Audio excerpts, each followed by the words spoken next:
സേവാഭാരതിക്ക് എല്ലായിടത്തും പാലിയേറ്റീവ് യൂണിറ്റുകളുണ്ട്. എന്നാൽ മാവേലിക്കര ചെറിയനാട് സേവാഭാരതിയുടെ പാലിയേറ്റീവ് യൂണിറ്റിന് ഒരു പ്രത്യേകതയുണ്ട്. 2 വനിതകളാണ് ഇവിടെ പാലിയേറ്റീവ് യൂണിറ്റിന്റെ പ്രവർത്തനങ്ങൾക്ക് ചുക്കാൻ പിടിക്കുന്നത്. രോഗികൾക്ക് പരിചരണത്തിനൊപ്പം സാന്ത്വനവും ആശ്വാസവും പകരുന്ന സുചിത്രയും മായയും നാട്ടുകാർക്കും ഏറെ പ്രിയപ്പെട്ടവരാണ്.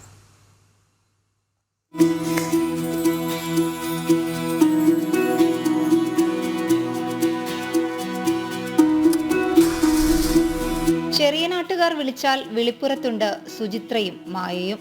നാട്ടിലെ ഓരോ വീടും അവിടുത്തെ അംഗങ്ങളും 2 പേർക്കും വേണ്ടപ്പെട്ടതാണ്. രാവിലെ 8:30 മുതൽ ഉച്ചയ്ക്ക് 2 വരെയാണ് പാലിയേറ്റീവ് കെയർ യൂണിറ്റ് പ്രവർത്തിക്കുന്നതെങ്കിലും ആവശ്യക്കാർ വിളിച്ചാൽ 2 പേരും ഓടിയെത്തും.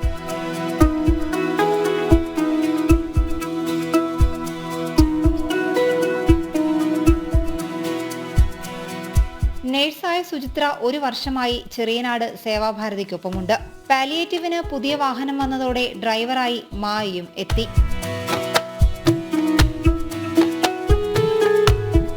രണ്ടുപേരും കൂടി ചേർന്നതോടെ പാലിയേറ്റീവ് യൂണിറ്റും ഉഷാറായി. ദിവസം 25 മുതൽ 30 വീടുകൾ വരെ കയറും. ഒരുപാട് അനുഭവങ്ങൾ നേരിട്ട് എനിക്ക് കാണാൻ പറ്റിയിട്ടുണ്ട്. ഓരോ രീതിയിലും ഇപ്പം ചെല്ലുന്ന ചില വീടുകളിൽ കിടപ്പ് രോഗികൾ ചിലപ്പം അവരെ നോക്കാണ്ട് മക്കൾ അങ്ങനെ അങ്ങ് നോക്കാണ്ട് തറപ്പിച്ച് ഇട്ടേക്കുമല്ല. പക്ഷേ എങ്കിൽ ചില സമയങ്ങളിൽ നമ്മൾക്ക് മൂക്കുപൊത്തി പോകേണ്ട ഒരു സിറ്റുവേഷനാണ് ചില വീടുകളിൽ. അപ്പോൾ അത് നമ്മൾ ചെന്ന് അവരെ നല്ല രീതിക്ക് തന്നെ ആ പേഷ്യൻറ്റിനെ നോക്കി അല്ലെങ്കിൽ അങ്ങനത്തെയുള്ള ബുദ്ധിമുട്ട് നമുക്ക് നേരിടേണ്ടി വന്നത്. എന്നാലും നമ്മൾ പറഞ്ഞ് അവിടെ ആളുണ്ടെങ്കിൽ പറഞ്ഞ് മനസ്സിലാക്കി കൊടുക്കും. 2 പേരും സ്ത്രീകളായതിനാൽ പരസ്പര ധാരണയിൽ ജോലിയും മുന്നോട്ട് കൊണ്ടുപോകാൻ കഴിയുമെന്ന് ഇവർ പറയുന്നു. വൈകിട്ട് സുജി വിളിച്ച് പറയും, ചേച്ചി നാളെ 9:30 ആകുമ്പോഴത്തേന് ഇറങ്ങണം. അപ്പോഴത്തേന് ഞാനിവിടെ വന്നേക്കും. സുജി ആ കറക്റ്റ് സമയമാകുമ്പോൾ വരും. അങ്ങനെ ഞങ്ങൾ 2 മണി വരെ ഒരേ രീതിയിൽ തന്നെയാണ് ഞങ്ങൾ സഹകരിച്ചു പോകുന്നത്. ഇനിയും സേവാഭാരതിക്കൊപ്പം മുന്നോട്ട് പോകാൻ തന്നെയാണ് ഇരുവരുടെയും തീരുമാനം. പിന്തുണയുമായി 2 പേരുടെ കുടുംബങ്ങളും ഒപ്പമുണ്ട്.